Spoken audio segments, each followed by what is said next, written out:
todos se alejan de mí? ¿Qué importa si todos se apartan de mí?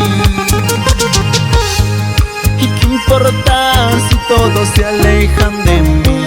¿Qué importa si todos se apartan de mí?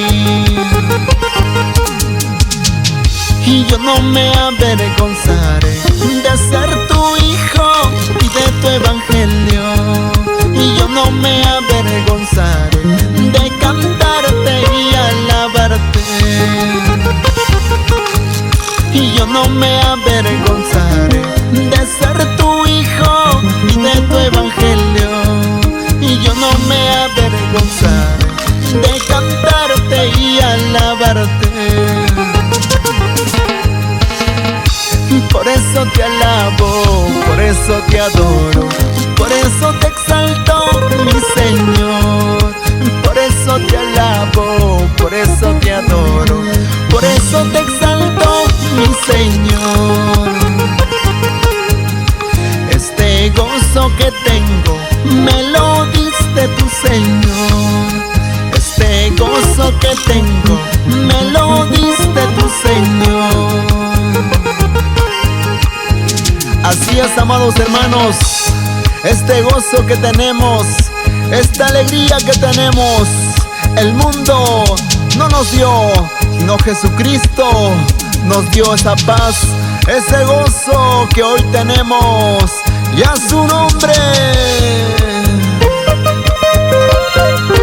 Vamos, alábale, alábale.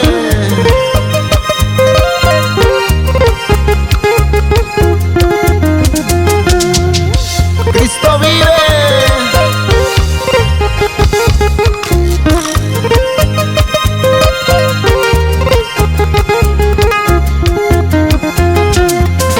Vamos, cántale. ¿Y qué importa si todos se alejan de mí? ¿Qué importa si todos se apartan de mí? ¿Y qué importa si todos se alejan de mí? ¿Qué importa si todos se apartan de mí? Y yo no me avergonzaré de ser tu hijo y de tu evangelio.